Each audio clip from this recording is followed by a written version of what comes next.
मैं राजेंद्र जैन, संयोजक छत्तीसगढ़ पत्रकार पार्टी अंबिकापुर, आपका स्वागत करता हूँ।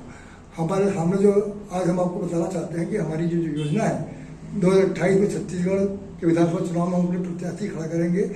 हमारा उद्देश्य छत्तीसगढ़ को भ्रष्टाचार से मुक्त करना है।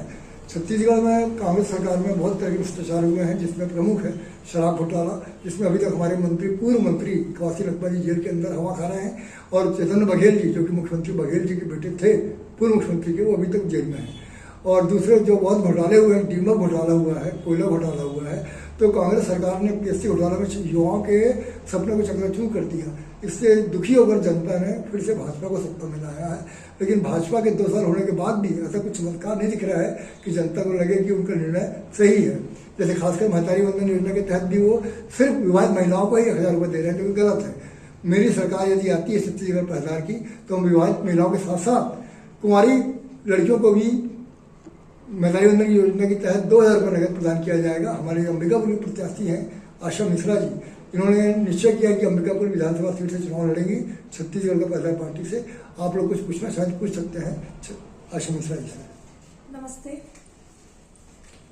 मैं आशा मिश्रा छत्तीसगढ़ पहरेदार पार्टी से चुनाव लड़ रही हूँ विधायक के लिए।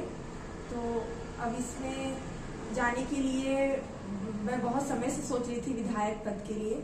जैसा कि सर बता रहे हैं उसमें सही है, लेकिन अभी हमारा जो समाज है कहीं न कहीं किसी चीज में बहुत पिछड़ा हुआ भी है। कोई काम अच्छे से नहीं हो पा रहा है, और जैसे रोजगार हो गया आपका, है ना, ये सारी चीजें।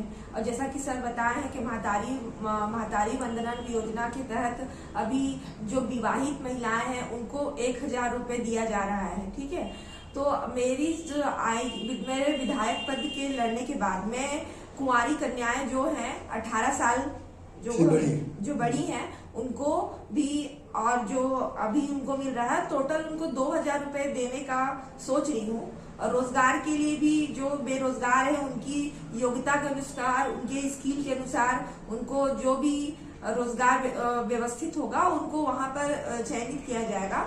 तो ये सारी चीजें हैं, और ये बहुत सारे मुद्दे हैं जो सही डायरेक्शन के साथ मैं करूंगी। अभी तो ज्यादा बता नहीं सकती हूँ, लेकिन मैं चाहूंगी कि विधायक के पद के लिए मैं यहाँ पर आऊं और जनता से एकदम अनुरोध करूंगी कि मुझे इस पद के लिए स्वीकार करें और मुझे सपोर्ट करें। धन्यवाद। मैडम जी, एक सवाल था, यूपी सरकार और सीजी सरकार में क्या अंतर है? आप कैसा सरकार स्थापित करना चाहेंगे सीजी में? सर, यूपी सरकार और जैसे हम लोग का जो छत्तीसगढ़ का सरकार है, वह छत्तीसगढ़ सरकार के लिए सर एकदम जो भ्रष्ट हो गए हैं उनको सही रास्ता में लाने के लिए जो भी नियम कानून प्रशासन की तरफ से होगा उसको सही तरीके से चलाने का कोशिश करूंगी, है ना। और जो भी आपके शिक्षा पद्धति में जो भी चीजें सही तरीके से नहीं चल रही है उसको व्यवस्थित करूंगी। पेमेंट बेस पे जो संविदा वाले हैं जिनको पेमेंट 6-6 महीना 7-7 महीना रुका हुआ है, नहीं आ पा रहा है उनके पास। मेरा सवाल वहाँ पे नहीं है, मेरा सवाल ये है यूपी सरकार और सीजी सरकार में क्या अंतर है? यूपी सरकार मूलतः हिंदुत्ववादी सरकार है, वहाँ हिंदू मुसलमान की ही राजनीति चलती है, और छत्तीसगढ़ में ऐसा नहीं है। छत्तीसगढ़ में सभी धर्मों का बराबर सम्मान होता है, और छत्तीसगढ़ पहचार पार्टी से जो भी चुनाव लड़ेंगे उनको सभी धर्मों के प्रत्याशी हम लोग उतारेंगे मैदान में। सभी 90 सीटों पे हम लोग कोशिश करेंगे कि प्रत्याशी मिले।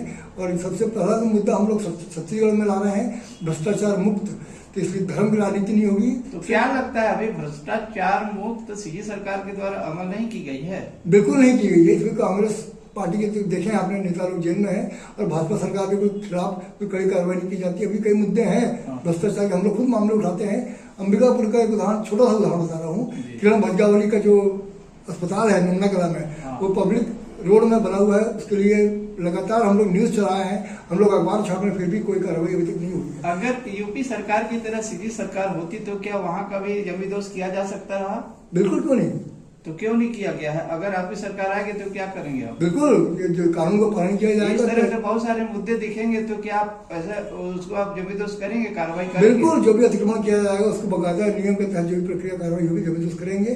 क्योंकि इस मामले में कलेक्टर साहब ने भी इसको नियमितीकरण नहीं करने का निर्णय लिया है भज्जावली के मामले में, और नगर निगम वाले जानबूझ के उसको हटा नहीं रहे हैं। किसका श्रेय होगा सर? जबरदस्त नहीं होगा पाया अभी तक, किसका ये मेरे ख्याल से जो डॉक्टर राजेश भजगावली और किरण भजगावली, ये लोग पैसे वाले हैं। इन्होंने पैसा देकर नगर निगम के कर्मचारियों को संतुष्ट कर दिया है और आज तक निर्णय पैसे वाली बात तो देखिए, पैसा वाली की बात यह मैं है 1 मिनट बोलना चाहूंगा। कांग्रेस सरकार में जो भी अभी तक जेल में बंद है, उनके पास भी रुपए पैसे की कमी नहीं रहा, इसके बावजूद भी उन्हें जेल जाना पड़ा, कार्रवाई हुई। और मज्जा वाली के पास पैसे है, आप ही कहना है जी जी, उनको जेल क्यों नहीं भेजा गया? नहीं, उनको जेल नहीं भेजना है, जो उनके जो मकान अतिक्रमण किया है, अच्छा। उस मकान को तोड़ने का मुद्दा है सर। चलिए ठीक है। हाँ। तो मकान भी अभी तक जमींदोज नहीं हुआ, वो नगर निगम कार्रवाई करना नहीं कर रही कार्रवाई। अब उनको पैसा लेके लोग पीछे रास्ते से पेंडिंग कर रहे हैं। आज नहीं कल बकायदा कौन लिया होगा जैसे लगता है? नगर निगम कर्मचारी बुनकर, क्योंकि तोड़ना नगर निगम कर्मचारी को है। सबसे आगे कोर्ट से खारिज हो गया है उनका मामला, अभी वो लोग जानबूझ के पेंडिंग कर रहे हैं नगर निगम वाले। वो आज नहीं कल आप देखिएगा, अब भी इसी शहर के हैं, बकायदा नगर भजगौली अस्पताल का जो अतिक्रमण वाला हिस्सा है वो तोड़ा जाएगा, ये हमारा पूरा विश्वास है। आपकी सरकार बनने पर? नहीं, अभी भाजपा सरकार को भी कई बार आवेदन किया गया है, उनके लिए ये प्रमुख मुद्दा है। लेकिन मालूम नगर निगम कर्मचारी जानबूझ के बोला ना, इसके पीछे पैसे की गणित चल रहा है, इसलिए पेंडिंग कर रहे हैं। इस पर सारा हो मेरा कि नगर निगम के कर्मचारी और अधिकारी की लापरवाही से वो अभी तक मामला पेंडिंग है। और बोलना चाहेंगे? मैं बोलना चाहूंगा कि छत्तीसगढ़ के परिवार के जो भी उम्मीदवार बनना चाहते हैं हमारे विधानसभा चुनाव के लिए, उनको भी 3 साल का समय है। वो अपने सुख दुख अपने क्षेत्र में संपर्क बढ़ा सकते हैं, जनता से निरंतर संपर्क करें, तभी उनको जनता का वोट मिलेगा। कांग्रेस पार्टी के जीतने की कोई संभावना नहीं है। हमारी लड़ाई मुख्यतः भाजपा से रहेगी। भाजपा के जो नेता लोग हैं वो हिंदू मुसलमान करते हैं, इसलिए जहाँ तक आप लोग सभी फेसबुक देख रहे होंगे कि विश्व सरकार को बदलने की बात चल रही है, और मेरा ही मानना है कि आगामी अप्रैल महीने के पहले तक ये सरकार बदल सकती है। अब जो हमारे मंत्री हैं राजेश अग्रवाल जी, लक्ष्मी राजवाड़े जी, श्याम बिहारी जायसवाल जी, इनको हटाया जाएगा। इनका जो काम है वो पब्लिक को संतुष्ट नहीं कर पा रहे हैं, और इसलिए हम चाहेंगे कि हमारे को एक मौका दिया जाए। आगामी 3 साल बाद हम लोग मैदान में उतरेंगे। आप लोग को बहुत बहुत धन्यवाद समय देने के लिए। Thank you.